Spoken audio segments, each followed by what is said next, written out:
At 74, I thought my battles were behind me. My war medal sat quietly in a wooden box, and I believe respect was something I had already earned. But when my son-in-law sneered at my stories, mocking the very battles that kept his world safe, I realized I had one more fight left. And this time, I wouldn't fight with rifles or fists. I'd fight with something far sharper, my mind. My name is Frank Miller, 74 years old, a retired Army sergeant who served in Vietnam. Most days, my life is quiet, sometimes too quiet. My wife, Margaret, passed away 8 years ago. Cancer. I still talk to her picture in the living room. Even though the house feels emptier than I'd like to admit, my mornings follow a simple rhythm. I wake up before sunrise, fix myself a pot of black coffee, and sit on the porch with the paper. The neighborhood kids wave when they ride their bikes by, and sometimes Mrs. Collins next door brings over blueberry muffins. It's a peaceful routine, though loneliness creeps in like the morning fog. Inside, my house is a museum of memories. My medals and photos line the walls, shelves full of old books, Margaret's knitting basket, still sitting beside her favorite chair. Every item tells a story of sacrifice, of love, of time passing. And while my knees ache and my back isn't what it used to be, I still feel sharp, alive, and proud of the life I've built. That pride, however, was about to be tested. The visit, it was a Tuesday morning when my son David and his wife Karen showed up at my door. No phone call, no warning, just a knock, followed by their 2 children barging into my living room as if it were theirs. "Dad," David said, stepping inside without waiting for me to invite him. He looked tired, his shirt wrinkled, tie loosened. We figured it'd be easier to just come over. Karen thought the kids could spend some time here while we worked things out. "Work what out?" I asked, already uneasy. Karen, tall and sharp-eyed, strolled in behind him, glancing around the room like she owned the place. "We just think the house could use a little updating. It's so cluttered, Frank. Don't you want a fresher look? The kids can help." Before I could answer, my grandson had already grabbed one of my old photo albums, flipping through it carelessly. My granddaughter ran upstairs, her shoes thudding on the hardwood. "Hey, now," I said, raising my voice. "That's not a toy. Put it back gently." The boy rolled his eyes. "It's just old pictures, Grandpa." David chuckled as if to ease the tension, but it stung. Those pictures were my life, my brothers in arms, Margaret's smile, the children's first birthdays. And now they were dismissed as just old pictures. Feeling like a guest in my own home over the next week, they came more often, Karen especially. She'd bring boxes, talking about decluttering. "This can go," she'd say, holding up one of Margaret's porcelain figurines. "That's my wife's," I told her. "She's gone, Frank. You need to move forward," she'd reply, placing it into the donation box anyway. Every word felt like a dagger. My memories weren't clutter. They were all I had left of her. The changes started small. A new rug in the hallway, curtains replaced with modern blinds. Then bigger. My armchair swapped for something more stylish. The bookshelf cleared of half my books. David tried to soften the blows. "Dad, we just want to help. Karen has an eye for design. Don't take it personally." But how could I not? Each change stripped away a piece of me. It was as though my life was being erased, one decision at a time. And then came the worst insult. The dinner table incident one evening. They stayed for dinner. I cooked meatloaf, mashed potatoes, and green beans, the way Margaret used to make it. Afterward, as we sat around the table, the kids asked about my medals displayed on the shelf. "Grandpa, what are those for?" my granddaughter asked. I smiled, proud to share a piece of history. "Those are from the war. I served overseas a long time ago. We fought hard to protect the freedoms you all enjoy today." Before I could continue, Karen let out a laugh. "Oh, come on, Frank. Don't bore them with those dusty old stories again. Half of what you tell sounds like some made-up movie plot." The table fell silent. My fork clattered against the plate. David tried to chuckle it off. "Karen, don't be harsh." But Karen wasn't done. She smirked, sipping her wine. "I mean, really, Do you expect anyone to believe you crawled through jungles and dodged bullets? It's 2025. Nobody cares about those old war stories anymore. Her words hit me harder than any bullet I'd faced. She wasn't just mocking me. She was mocking every man I had fought beside. Men who didn't make it back home. Friends whose names are etched into black stone in Washington, D.C. I swallowed my anger, but my hands trembled under the table. For the first time in years, I felt truly small in my own house. The straw that broke the camel's back that night, after they left, I sat alone in the living room. The silence was suffocating. Karen's laughter echoed in my head. Nobody cares about those old war stories anymore. I looked at Margaret's picture on the mantel. Her gentle smile, frozen in time, gave me strength. I don't know what they're trying to do, Maggie. I whispered, but I feel them taking this house, this life we built, and I'll be damned if I let them erase us. As I sat there, I noticed a donation box Karen had left by the door, filled with Margaret's belongings. My chest burned with rage. They weren't just invading my home. They were rewriting my story, piece by piece, as if my life had no value. And in that moment, I realized something. This wasn't just about furniture or decorations. This was about control. They wanted me out, and if they thought I would go quietly, they had no idea who they were dealing with. The morning after that dinner, I woke to the sound of footsteps upstairs. My heart jumped, thinking perhaps I was dreaming of Margaret moving about the house again. But no, it was Karen, humming to herself as she opened and shut closet doors in my bedroom. I shuffled down the hall, my cane tapping against the hardwood. "What in the world are you doing up here?" I asked, my voice sharper than I intended. She turned, holding up one of Margaret's old dresses, still wrapped in the dry cleaning bag. "This has been sitting here for years. I'm just helping you clear some space."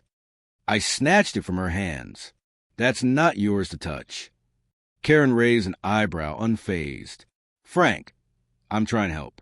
These things are holding you back. Don't you want to move forward?" "No," I said firmly. "I want things the way they are." She gave a little shrug and brushed past me. "You'll thank me later." The arrogance in her tone stuck to me like tar. I realized then this wasn't kindness. This was conquest. Rearranging my world by the end of that week, my house no longer felt like mine. Karen and David had started dropping in daily, always under the excuse of helping. I returned from a short walk one afternoon to find the living room rearranged entirely. My recliner, my chair, was gone. In its place sat a sleek gray sofa I'd never seen before. "What happened to my chair?" I asked, standing in the doorway. "Oh," Karen said casually, as if talking about taking out the trash. "It was old and uncomfortable. I ordered this instead. Much better for the kids when they visit." "Where is it?" "We sent it to Goodwill," she replied, not meeting my eyes. I gripped the doorframe for support. That chair had been mine since Margaret and I bought this house. I'd sat in it through countless Sunday football games, napped in it after long days, held my newborn son in it. And now, with one dismissive decision, it was gone. David noticed the look on my face. "Dad, you like this one better. It's more modern." But I didn't like it. I hated it. And I hated the way my memories were being discarded, as though they were outdated furniture. Small cuts. Deep wounds of changes didn't stop there. Margaret's china cabinet disappeared one day, replaced by open shelving filled with what Karen called minimalist decor. My old records were boxed and sent to garage. My kitchen knives, worn but reliable, were replaced with some designer set David bought online. It wasn't just a physical space, either. The language shifted. "Frank, we'll take care of dinner tonight." "Frank, why don't you let the kids choose what goes on the walls?" "Frank, you shouldn't drive anymore. We'll handle the errands." Bit by bit, my authority eroded. They stopped asking. They started telling. One evening, Karen sat across from me at the table, sipping wine like a queen in her castle. "Have you thought about moving into a smaller place? This house is too big for you." I stiffened. "This is my home." "Yes, but think how much easier life would be if you didn't have all this space to manage. We could help you find a nice condo." Somewhere safe, you know? I knew exactly what she meant. Safe for them, convenient for them, and lucrative, too, since this house was worth more than $500,000. I clenched my jaw. I'm not moving. She smiled sweetly, but her eyes were steel. We'll see. Disregarding my voice the following weekend, I overheard David and Karen talking in the kitchen. They thought I was napping in the den, but I was standing just around the corner. He's too stubborn, David was saying. Karen's voice was low but sharp. We have to be patient. The more we make decisions for him, the more he'll get used to it. Eventually, he'll realize he can't manage alone. And then, David asked. And then, she replied, we convince him to sell. The market's good right now. We could get a huge down payment on a bigger house for us and the kids. It's the logical step. My heart pounded. So that was it. Not concern. Not love. Just greed dressed up as responsibility. I stepped back quietly, making sure they didn't see me. In that moment, I understood they weren't just invading my home. They were plotting to take it. Humiliations at every turn. The manipulation spread beyond the house. One afternoon, David insisted on driving me to my doctor's appointment. I didn't argue. I thought maybe he wanted to spend time with me. But when we arrived, he marched into the office with me, answering questions on my behalf. Dad sometimes forgets things, he told the nurse with a rehearsed sigh. We just want to make sure he's taken care of. I sat there, stunned. I didn't forget things. I remembered plenty, perhaps too much, but I kept quiet, not wanting to make a scene. The nurse smiled sympathetically at me, and for the first time, I felt like a child in my own skin. Later, in the car, I snapped, "Don't you ever talk to me like that again. I'm not senile." David glanced at me, half apologetic, half dismissive. "Dad, relax. I'm just trying to help." But I could feel it. The more they painted me as incapable, the easier it would be to justify taking control. The breaking point, the final straw, came on a Sunday evening. I had invited an old army buddy, Carl, over for dinner. Carl and I go way back. We'd share foxholes, rainstorms, and rations in the jungle. He was one of the few people who truly understood. When Karen saw him walk through the door, she frowned. "Who's this?" "My friend," I said firmly. "We're having dinner together." She gave a tight smile. "You should have told us. We already planned something. The kids don't like when strangers are around." "Strangers?" I scoffed. "Carl is family." We sat down anyway, and Carl and I swapped old stories, laughing over memories only we could appreciate. But midway through, Karen rolled her eyes so dramatically it was impossible to ignore. "Oh, not the war stories again," she said loudly enough for everyone to hear. "Do you ever talk about anything else?" Carl's face fell, and I saw the fire in his eyes. He wanted to bite back, but I raised a hand. "It's fine," I told him, though my chest ached. But inside I was boiling. Karen's words weren't just insults. They were dismissals of my identity, my sacrifices, my entire life. Carl leaned close before leaving and whispered, "Frank, don't let them do this to you. You fought harder battles than this. Don't surrender now." His words struck deep. I nodded, though I didn't know what I could do yet. Alone with my thoughts that night, after they all left, I sat in the dim glow of the living room lamp. The house was unrecognizable. Modern furniture where my memories once lived. My wife's belongings stripped away.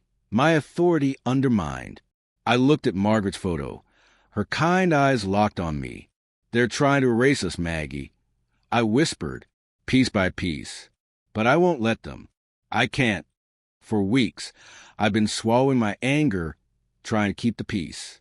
But peace was no longer an option. I remembered Karen's mocking laugh, David's dismissive tone, the children's disrespect. And I remembered that conversation in the kitchen. Their plan to sell the house out from under me. No, not this house. Not this legacy.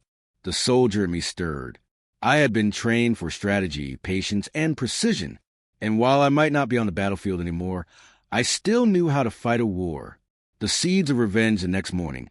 As I poured my coffee, an idea began to form. If Karen thought my stories were meaningless, What would she do when someone important, someone she wanted to impress, heard them? I chuckled to myself, imagining the look on her face if her smug superiority crumbled in front of her peers. Yes, maybe that was it. Not just protecting my home, but showing her, and David, that I was not a weak old man to be managed. I was Frank Miller, a man who had survived jungles, gunfire, and loss. And now I was ready to fight again. The following morning, I sat at the kitchen table with my cup of coffee, staring out the window at the backyard oak tree. Margaret had planted flowers at its base years ago, and though most of them had withered, a few stubborn blooms remained. That oak was like me, weathered, scarred, but still standing. For weeks, I had been drifting through my own house like a ghost, watching as David and Karen slowly claimed it as theirs. They weren't even subtle anymore. Karen strutted through the rooms like she was already the owner, rearranging shelves, changing curtains, and tossing my belongings aside with smirk. David, caught between loyalty and cowardice, followed her lead. But after overhearing their conversation about selling my home, something snapped in me. I realized I wasn't just losing furniture or control. I was losing my dignity. My home was my last battlefield, and if I didn't fight for it, I'd lose the final piece of myself. The breaking point, it was a Saturday when everything crystallized. David and Karen had shown up again, unannounced, with the kids in tow. Karen was holding a stack of real estate brochures. She laid them out on the dining table, as though she were hosting an open house. "Frank," she said sweetly, "I've been doing some research. Look at these wonderful condos downtown. They've got elevators, gyms, even a community center. You'd be so much happier there." "I didn't ask for this," I said flatly. "Oh, come on," she pressed, flipping to the pages. "This house is too much for you. It's outdated, falling apart. You deserve something modern, something safe. And imagine how much easier life would be without worrying about maintenance." David chimed in, "Dad, she's right. You shouldn't be climbing stairs anymore. It's not safe." I looked from one to the other, my jaw tightening. This is my home. I'm not leaving. Karen gave a rehearsed sigh, as though speaking to a stubborn child. "Frank, don't be difficult. We all know this is the best decision. Besides, think of the kids. They'd love more space in a new house. And selling this place would give us a good start." Her words hung in the air. She hadn't even bothered to disguise her intent anymore. Give us a good start. I felt my blood pressure rise. They weren't even pretending this was for my benefit. They wanted my house, my legacy, my memories. Something inside me hardened. For weeks, I'd been tolerating their disrespect, telling myself it wasn't worth the fight. But in that moment, I saw the truth. They would never stop until I was out of the picture completely. I excused myself, claiming I needed some air. Out on the porch, I gripped the railing so tightly my knuckles turned white. "They think they can take everything, Maggie," I muttered to my wife's picture in my mind. "But I'll show them. I'll show them who they're dealing with." The soldier wakes that night. I couldn't sleep. I lay awake, staring at the ceiling fan turning lazily above me. Karen's mocking words echoed in my head. Nobody cares about those old war stories anymore. But someone would care. Someone important. And I would make sure Karen and David saw exactly what those dusty old stories were worth. I began to think like a soldier again. In war, survival depended on recognizing the battlefield and knowing your enemy's weaknesses. Karen's weakness was pride. She loved to flaunt her status, to impress others with her sophistication and control. If I could puncture that facade in front of someone she respected, I could turn the tables. And David, my own son, his weakness was his job. He worked for a defense contractor in town. I'd heard him complain before about his boss, a stern man named Richard Carlson, who had little patience for incompetence. David feared that man, respected him too. The thought came suddenly, sharp and clear. If Karen mocked my war stories, what would happen if her husband's boss heard those same stories and valued them? I sat up in bed, the plan beginning to take shape in my mind. This wouldn't be a fistfight or a screaming match. This would be a calculated strike, precise and devastating. For the first time in weeks, I smiled. Gathering my strength over the next few days, I watched carefully. I didn't argue when Karen rearranged things or when David suggested safer living options. Instead, I played the role of compliant old man, letting them believe I was beaten. But behind their backs, I began making calls. First, I contacted Carl, my old army buddy. "Carl," I said over the phone, "remember when we used to say the best revenge was showing your critics?" He chuckled. "What are you cooking up, Frank?" I explained the situation, the insults, the manipulation, the plan to take my house. Carl listened quietly, then said, "Frank, you've still got fight in you. Whatever you need, I'm in." Then I made another call, this time to an old acquaintance from the Veterans Association, a man who happened to know Richard Carlson personally. "Think you can get me a dinner meeting with him?" I asked. There was a pause, then a laugh. "Frank Miller, always 2 steps ahead. Yeah, I can arrange that." Piece by piece, the plan took form. A growing resolve the more I thought about it, the angrier I became, but also more focused. This wasn't just about keeping my home anymore. This was about respect.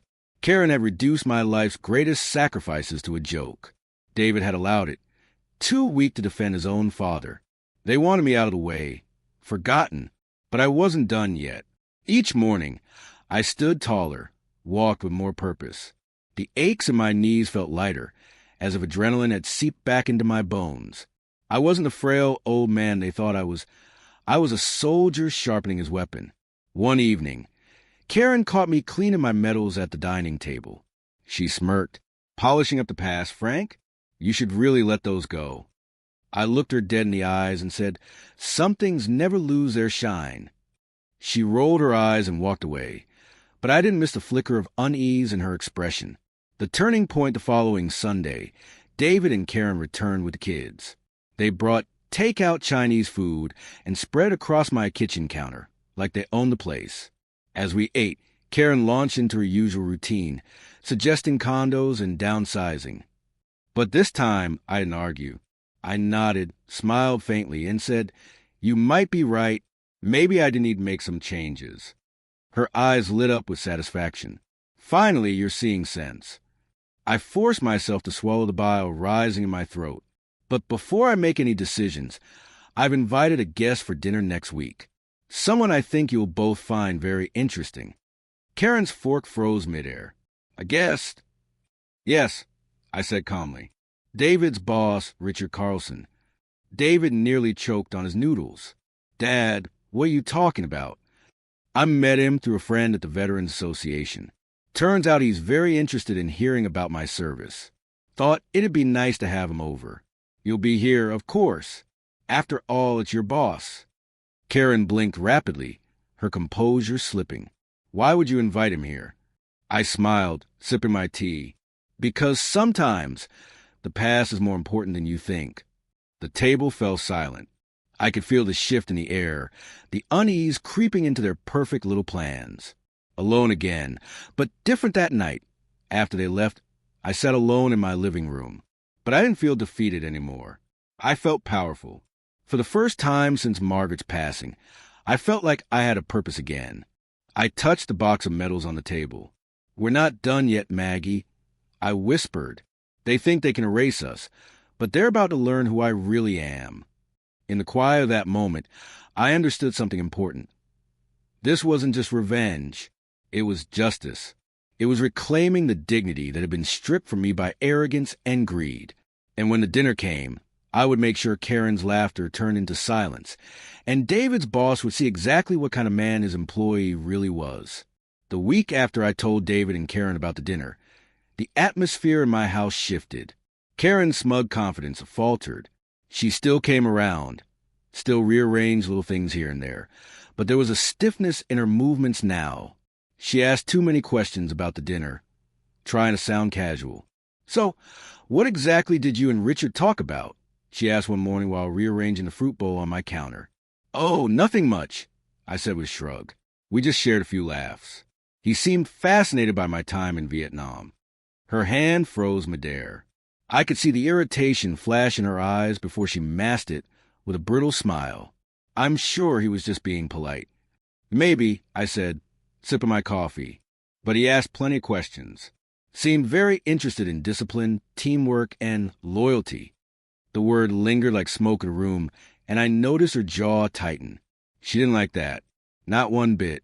Quiet preparation's the first step of my plan was to prepare myself.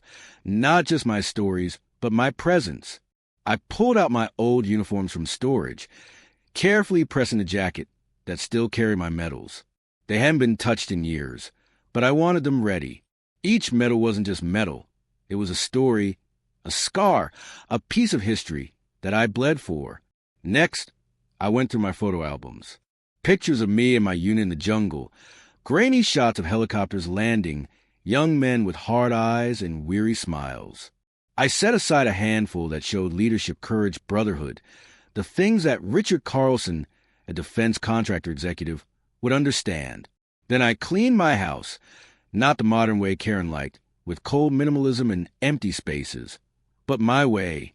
I polished Margaret's china cabinet, placed her figurines back where they belonged, and returned my books to the shelf. I even found a second-hand recliner at a local thrift store. Not the same as my old one, but it sent a message. This was still my home, not a showroom for Karen's tastes. Finally, I called Carl. Dinner set for Thursday. I told him, I want you here too. A friendly face, someone who can back me up. Carl chuckled. You're pulling a tactical maneuver at your own table. I wouldn't miss it. Planting doubt while I made my preparations. I also planted seeds of doubt in David's mind. One afternoon, I asked him to help me in the garage. While we sorted through some old boxes, I casually mentioned, Your boss seemed really sharp, David. He told me how much he values honesty and discipline in his employees. Said he can always spot a man's character when he meets his family. David frowned, uneasy. He said that. Oh, yes, I replied, feigning innocence. He seemed very curious about you, too. Asked how you were doing. Of course, I told him you're hardworking, that you're loyal. David swallowed hard, his face pale. I could see the worry settling in. He knew his boss was a tough man, not easily impressed, and not easily fooled. Karen noticed the tension in him later that evening. I heard them whispering in the kitchen when they thought I was out of earshot. Why would he invite Richard? David asked, voice low but urgent. Karen hissed back. Don't panic. Just be polite. Smile. He can't possibly ruin anything. David groaned. You don't know Richard. If he sees weakness, if he thinks I'm not dependable, his voice trailed off. I smiled to myself in the next room. The cracks were forming. Memories turned weapons every night. I rehearsed the stories I would tell. Not the bloody details that would shock, but the lessons. The story of leading my men through an ambush with limited supplies. The night we carried a wounded comrade for miles through the jungle because leaving him wasn't an option. The day I stood up to a commanding officer for mistreating his men, and the respect I earned because of it. Each memory was more than just a story. It was a weapon, a reminder that I understood leadership, loyalty, and sacrifice in ways Karen could never comprehend. I practiced in front of Margaret's photo, speaking aloud to the empty living room. You'd laugh at me, Maggie, I whispered one evening. An old man rehearsing speeches like a schoolboy. But this isn't just dinner. This is battle. Karen's counterplay. Karen didn't sit still. 3 days before the dinner, she showed up with shopping bags. If Richard Carlson is coming, we should make a good impression, she said brightly. I bought new tablecloths, new dishes. We'll set it up properly. I let her unpack, nodding, pretending not to notice her nervousness. But when she tried to move Margaret's china cabinet again, I stopped her. That stays, I said firmly. Her smile wavered. But Frank, no. My voice was steel. This is my house. The cabinet stays. She stared at me for a long moment, then set her jaw and walked away. I had won that round, and she knew it. The night before the dinner, I barely slept. My mind raced through every detail. The seating arrangement, the stories, the timing. I set the dining table with Margaret's china, polished silverware, and fresh flowers from the garden. Everything looked exactly as she would have done it. This wasn't just about impressing Richard. It was about reminding myself that this was still my home, my rules. Carl called late in the evening. You ready, Frank? As ready as I'll ever be, I said. He chuckled. You sound like we're going on a mission again. In a way, we are, I replied. Only this time, the jungle's in my dining room. The dinner begins Thursday arrived. David and Karen dressed sharp, nervous energy crackling between them. The kids were told to stay quiet and polite. At 6 o'clock sharp, Richard Carlson arrived. He was a tall man with graying hair, a firm handshake, and eyes that missed nothing. Mr. Miller, he said as I greeted him at the door, an honor to meet you. Please call me Frank, I replied warmly. Come in. Karen plastered on her brightest smile. Mr. Carlson, so glad you could make it. But Richard barely glanced at her before turning back to me. Frank, I've heard you're quite the history. Oh, I've got a few stories, I said with a grin. But let's sit down first. Carl was already there, seated comfortably, ready to back me up. Dinner began with polite conversation, but soon enough, Richard turned to me. So, Frank, tell me about your time overseas. Karen shifted in her seat, clearly uncomfortable. David avoided eye contact. I took a sip of wine and leaned back. Well, there was one night in '69. Stories as strategy, one told my stories carefully, each one laced with lessons. The ambush where I led my men out against impossible odds. The time we survived on half rations because supply lines failed. The loyalty we had to one another. The discipline that kept us alive. Richard leaned forward, hanging on every word. Remarkable, he said. Those kind of qualities are rare these days. Karen tried to cut in once. Oh, Frank likes to exaggerate. He makes it sound so dramatic. Richard's eyes narrowed.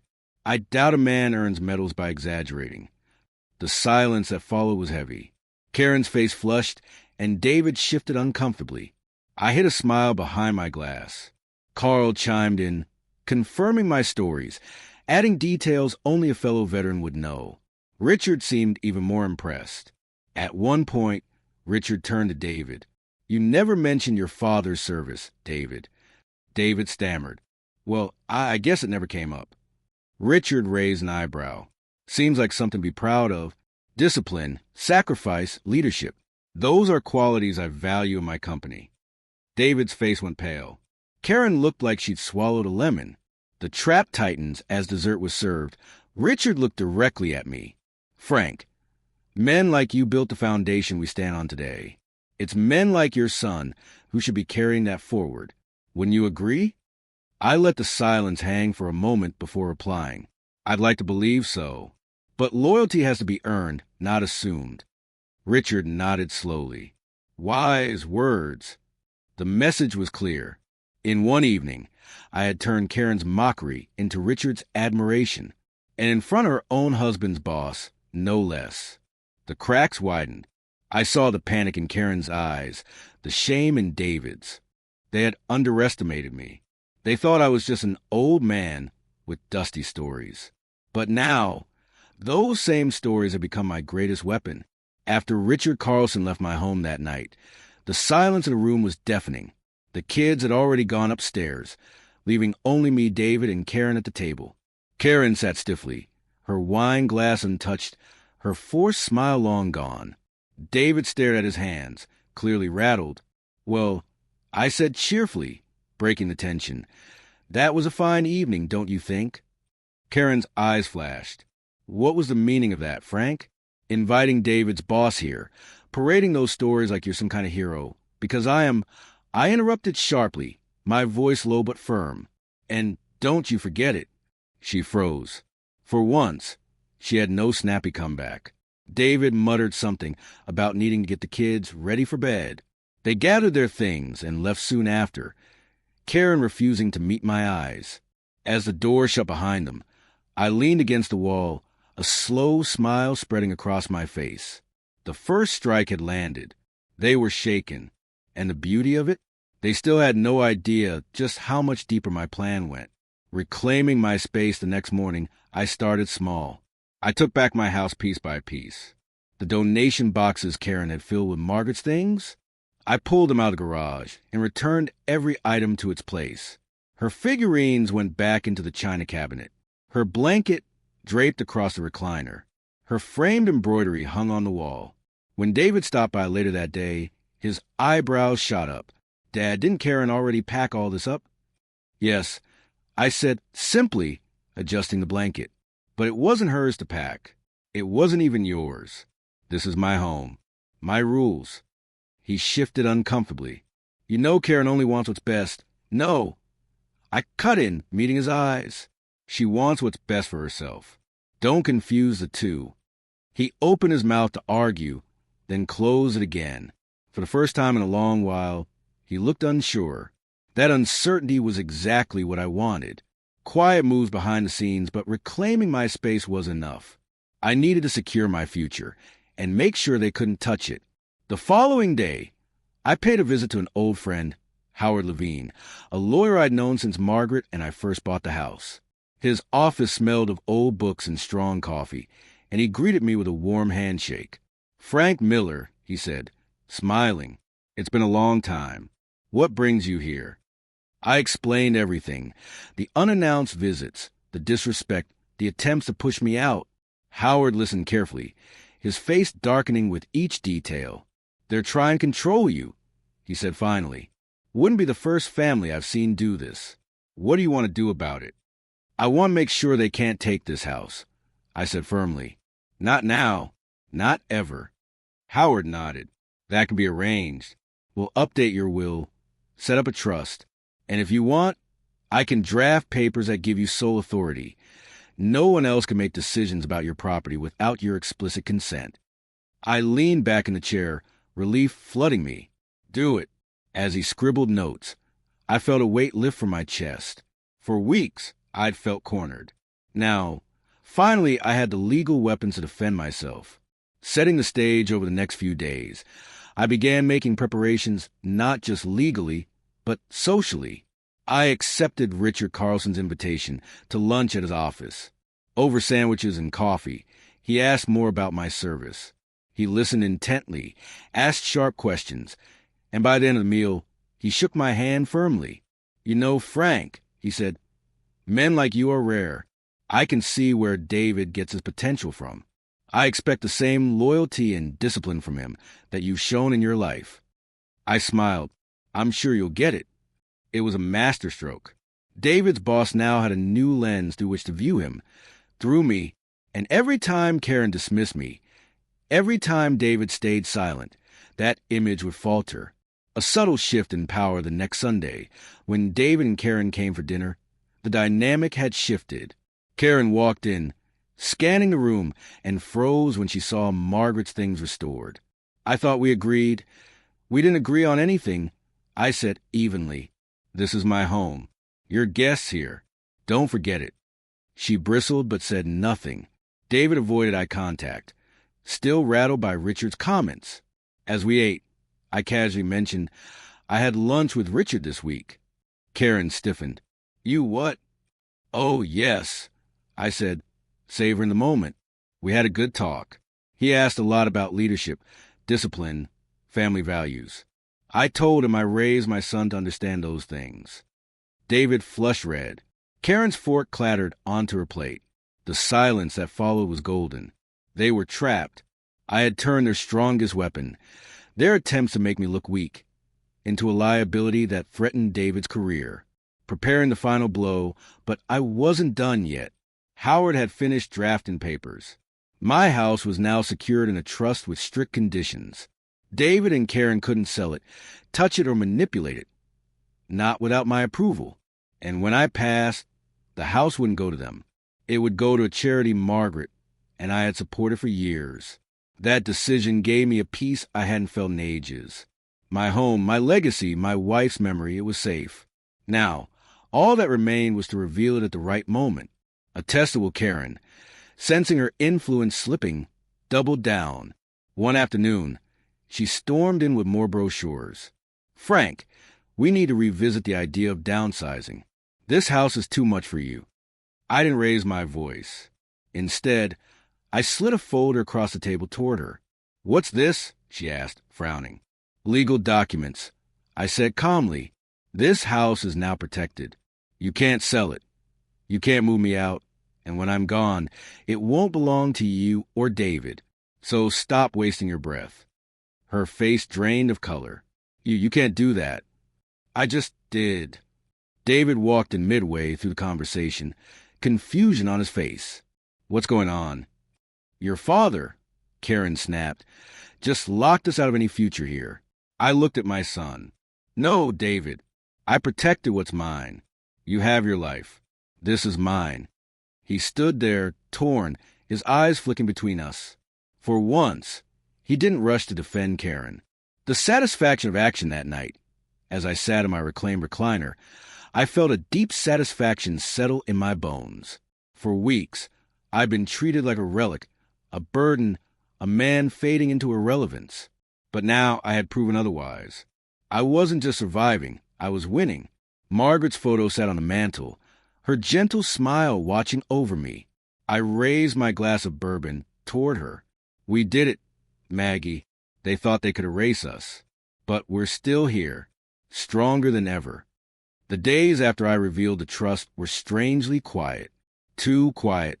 Karen didn't come by with her shopping bags or design ideas. David didn't stop in to check on me. Even the kids, usually bouncing around and rifling through my things, were absent. For the first time in weeks, my house felt like mine again. Peaceful, but I knew better than to think it would last. Silence wasn't surrender. It was plotting. Sure enough, the storm came on a Sunday evening. The arrival, I was sitting in my recliner, reading the paper, when the front door opened without a knock. David walked in first, his face tight, his tie loosened as though he'd come straight from work. Karen followed, her heels clicking on the floor like gunfire. Her lips were pressed into a thin line, her eyes sharp with fury. They didn't waste time. What the hell do you think you're doing, Frank? Karen snapped, slamming her purse onto the table. I folded the paper slowly, set it aside, and looked at her calmly. Good evening to you too, Karen. Don't play games with me, she hissed. That stunt with the lawyer, locking us out of the house, leaving it to some charity? How dare you? I leaned back in my chair. How dare I? This is my home. My decision. You had no right to try and take it from me in the first place. David stepped forward, trying to mediate. Dad, can we just talk about this? Karen's upset. Upset? I barked.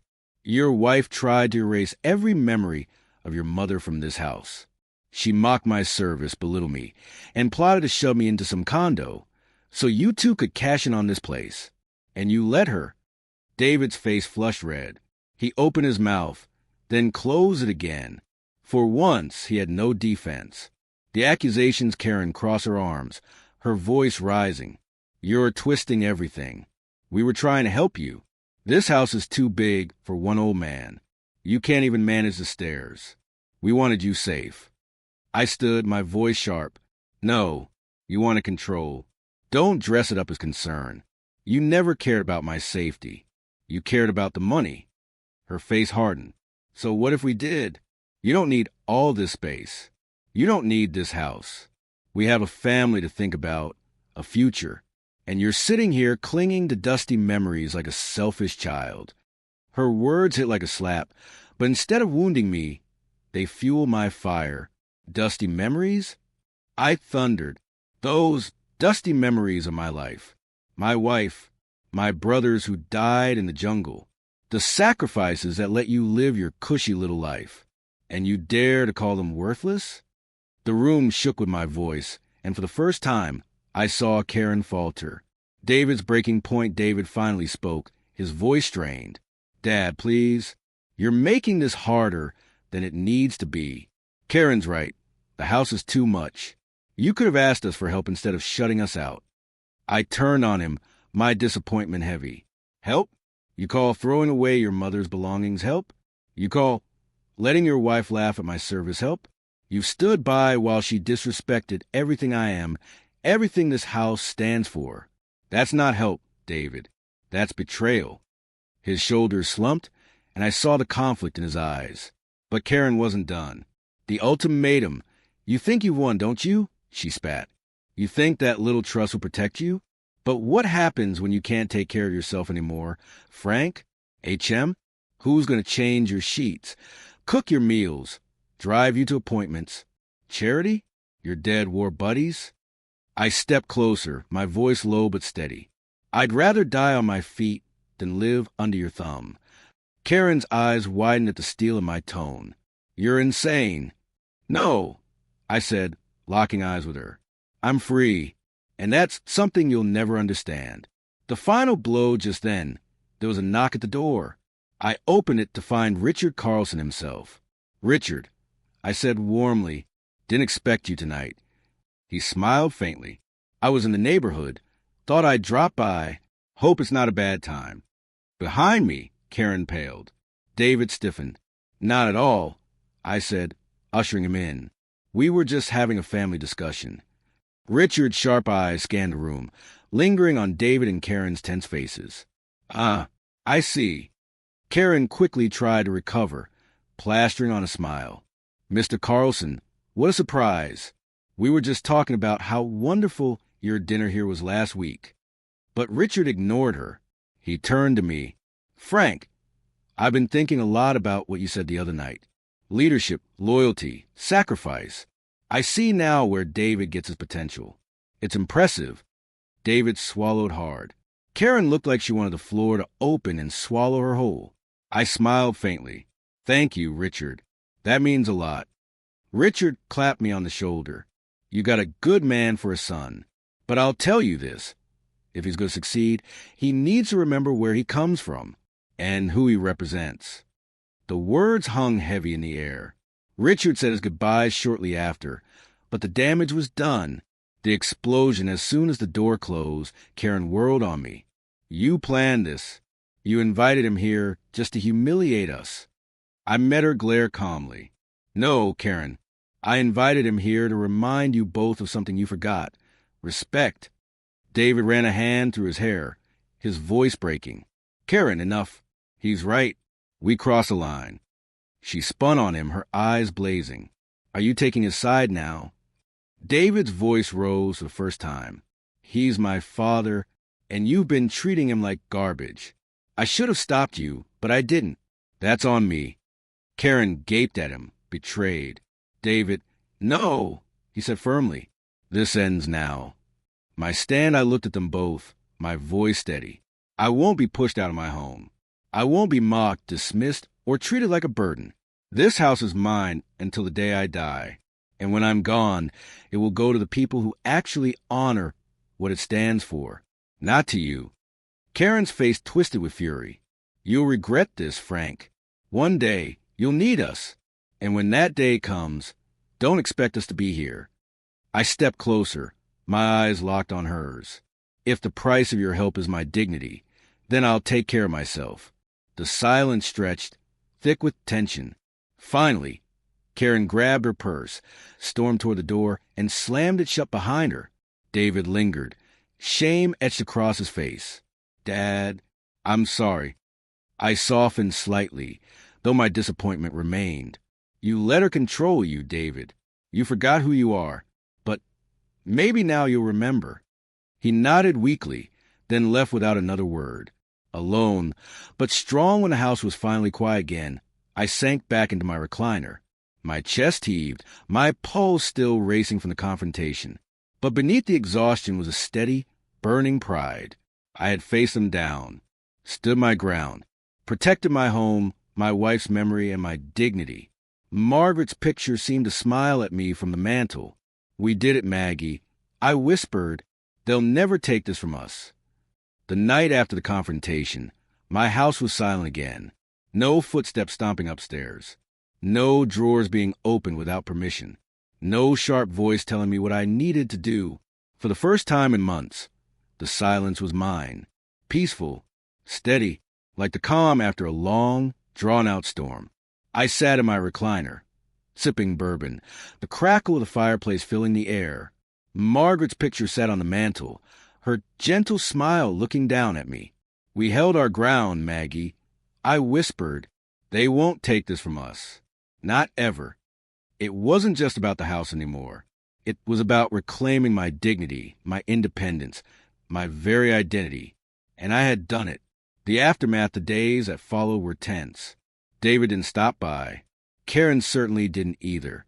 The absence was noticeable, but I didn't miss the chaos. Instead, I filled my time differently. I went back to the Veterans Association, a place I hadn't visited much since Margaret passed.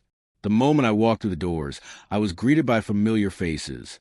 Men who understood, who didn't laugh at my stories because they carried their own scars. Frank Miller. One of them said, slapping me on the back, "Where the hell have you been hiding?" I chuckled, trying to survive the battlefield called family. They laughed, but there was understanding in their eyes. We swapped stories, played cards, shared beers. For the first time in a long while, I felt alive. I realized something important. I wasn't alone. I had brothers. I had community. And I didn't need Karen's approval or David's silence to validate me. David reaches out a week later. I heard a knock at the door. It was David. Alone. He looked tired, his shoulders slumped, his tie hanging loose. "Dad," he said softly, "can I come in?" I studied him for a moment, then stepped aside. We sat in the living room, the air thick with unspoken words. Finally, he said, "I'm sorry. I didn't apply right away." I wanted him to feel the weight of it. "I let Karen control everything," he continued. "I thought keeping the peace was better than standing up to her. But I see now what it cost us. I let her disrespect you. Disrespect Mom. I didn't protect this family like I should have." His voice cracked, and for a moment, he looked like the little boy I used to hold in my arms. "I can't change what happened," he said, "but I want to do better. If you'll let me." I leaned back, my expression softening. "David, you're my son. I'll always love you. But love doesn't mean blind forgiveness. You need to earn back my respect, not with words, with actions." He nodded slowly. "I understand." For the first time in months, I felt a glimmer of hope. Maybe our relationship wasn't beyond repair after all, but I wasn't going to let him off easy. Not this time. Karen's silence, Karen, on the other hand, stayed away. No calls, no visits, no apologies. I didn't expect one. Pride like hers doesn't bend. It only breaks. And while part of me pitied her, most of me felt relief. Her absence was a gift, a release from the constant battle she had waged inside my home. David still lived with her, of course, and I knew their marriage was strained. He didn't say it outright, but I could read it in his tired eyes. She resented him for not winning the fight with me, and I doubted she'd ever forgive him for siding with me during that final confrontation. That was their war to fight now, not mine. Finding new purpose with the family turmoil behind me, I turned my attention to something greater. Richard Carlson had reached out again, invited me to speak at a company leadership retreat. "Frank," he said, "the way you talk about loyalty and sacrifice is the kind of message my employees need to hear. Would you consider sharing your experiences?" At first, I hesitated. I wasn't a public speaker. I was just an old soldier with stories. But then I thought of Karen's mocking laugh, her sneering words. Nobody cares about those old war stories anymore. I smiled. "Yes, Richard, I'd be honored." When the day came, I stood in front of a room full of men and women half my age. I wore my pressed uniform jacket, my medals gleaming under the lights. My hand shook slightly at first, but once I began to speak, the nerves melted away. I told them about the nights in the jungle, about carrying a wounded brother through mud and rain, about making decisions under fire that meant life or death. But more importantly, I told them about the lessons: discipline, integrity, respect. When I finished, the room erupted in applause. Some even stood. Richard shook my hand firmly, pride in his eyes. In that moment, I felt something I hadn't felt in years. Purpose. My stories weren't just memories. They were lessons, legacy, living proof of who I was. Protecting my legacy, Howard, my lawyer, called a few weeks later. "The trust is finalized, Frank. Everything's airtight.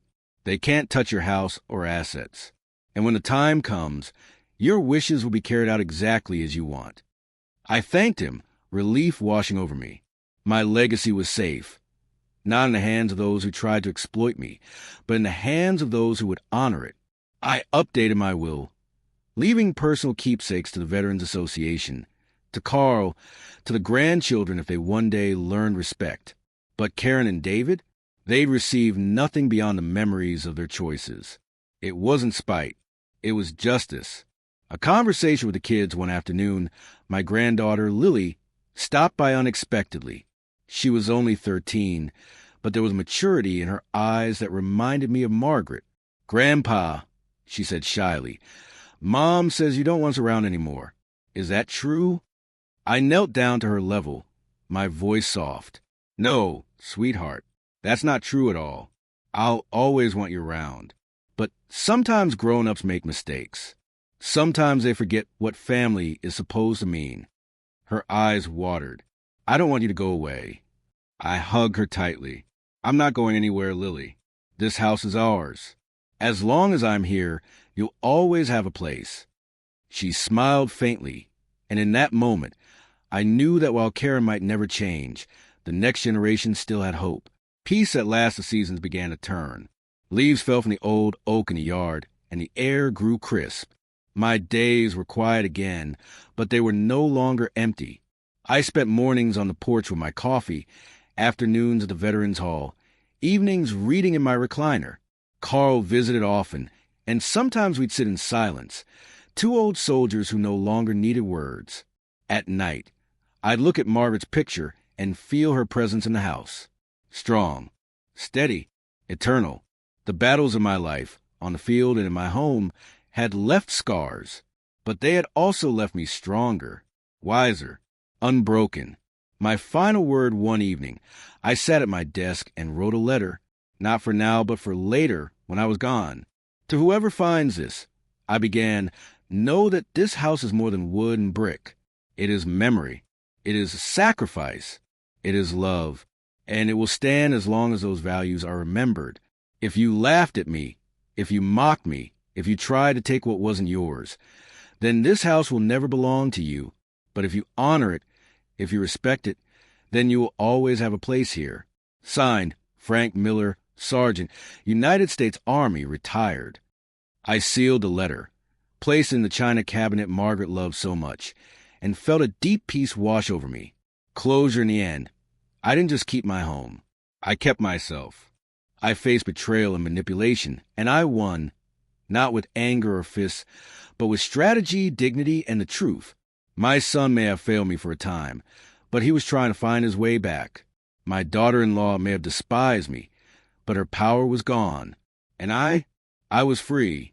At 74, I had one more battle left in me.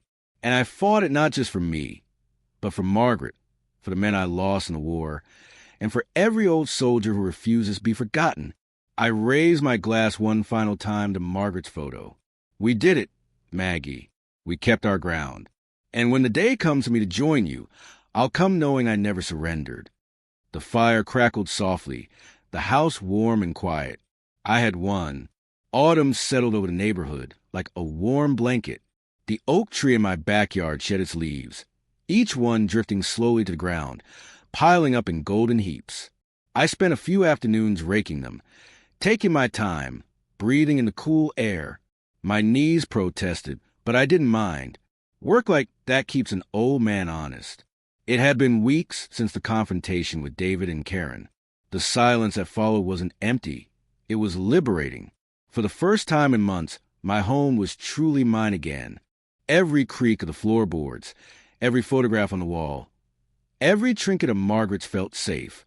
The war inside my walls was over, and I had won. But victory didn't mean sitting idle. It meant moving forward, rediscovering my freedom. I hadn't realized how small my world had become until it opened up again. For so long, my days had revolved around defending myself from my own family's manipulation. Now I had time, real time, to breathe, to think, to live. I started driving again, despite David's claims that I shouldn't be on the road. My truck was old but sturdy, and I loved to hum the engine as I drove through town with the windows down. Sometimes I'd stop at the diner where Margaret and I used to go after Sunday church. The waitress, Bonnie, still remembered me. "Frank Miller," she'd say with a smile. "It's been too long." The usual? And she'd bring me black coffee and a slice of apple pie, just like always.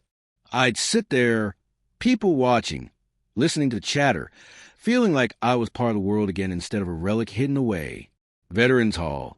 But the place I found the most joy was the Veterans Hall. Carl. And I made it a weekly habit to go there together. We'd sit in the back corner, playing cards, laughing, swapping the same stories we told 100 times before. But this time, I told them without shame, without Karen's mocking laughter in my ears. The younger vets listened too. Some were fresh out of service, trying to adjust to civilian life, their eyes still carrying that faraway look I knew all too well. One night, a young Marine named Jason approached me. "Mr. Miller," he said, "I heard what you said at Carlson's company retreat about loyalty and brotherhood. It helped. I thought maybe nobody understood what I was going through." I put a hand on his shoulder. "You're not alone, son. None of us are. And if anyone tells you your stories don't matter, you send them to me." He grinned a little lighter. That moment meant more to me than any medal. David came by more often after the confrontation. Sometimes alone, sometimes with the kids. Karen never joined him. He seemed quieter, humbler, like a man who had been knocked down a few rungs and was trying to figure out where he stood. One evening, as we sat on the porch, he finally opened up. "Dad," he said, "I don't know what's happened with Karen and me. She's furious about what happened. She says you manipulated me, that you ruined everything." I sipped my coffee. "I didn't ruin anything, David. I just protected what was mine. The rest is between you and her." He nodded slowly. "I know. I don't know if I can fix it." I looked at him carefully. "Do you want to fix it?" His silence was answer enough. For once, I didn't lecture. He had his own battles to fight, just as I had fought mine. But I could see he was finally learning something Karen never understood. Respect can't be demanded. It has to be earned. The grandkids to grandchildren were different. They weren't old enough to understand the full weight of what had happened, but they knew enough to sense the tension. One Saturday, Lily and her brother came over to rake leaves with me. They laughed as they jumped into the piles, their joy infectious. "Grandpa," Lily said, tugging on my sleeve, "Mom says you're too stubborn, but I think you're strong." I knelt down, brushing a leaf from her hair. "Thank you, sweetheart. Sometimes being strong and being stubborn look the same, but you'll learn the difference when you're older." Her words reminded me why I fought so hard. Not just for myself, but for them. One day, when they were old enough, they'd understand that I hadn't just protected a house. I protected a legacy. Richard's called one crisp afternoon. The phone rang. It was Richard Carlson. "Frank," he said, "I want to thank you again for speaking at the retreat. The feedback was incredible. People are still talking about it." I chuckled, glad to hear I didn't put anyone to sleep. "Quite the opposite," he replied. "In fact, I'd like to ask you something. Would you consider speaking at our national conference next spring? All expenses paid, of course. I think your voice could inspire a lot of people." For a moment, I was speechless. Me, an old soldier, invited to speak at a national stage? "Richard," I said finally, "I'd be honored." After I hung up, I sat quietly, the weight of it settling in. Karen had mocked me, said no one cared about my stories. And now here I was, being asked to share them with hundreds of people. That was victory in its purest form. Reflection at night. I found myself reflecting more often. I'd sit by the fire, the warmth wrapping around me, and think about the battles of my life. The jungles of Vietnam, the loss of Margaret, the betrayal in my own home. Each one had scarred me. Each one had tested me. But each one had also shaped me. And I realized something important. Revenge hadn't been about punishing Karen, or even David. It had been about reclaiming myself, about proving that even at 74, I still had power, dignity, purpose. I thought of Margaret. "We did it, Maggie," I whispered. "They tried to erase us, but we're stronger than ever." The letter one evening. I pulled out the letter I had written weeks before, the one I left in Margaret's cabinet, explaining what the house stood for. I added one final line at the bottom. If you ever doubt your worth, remember this. The only person who decides your story is you.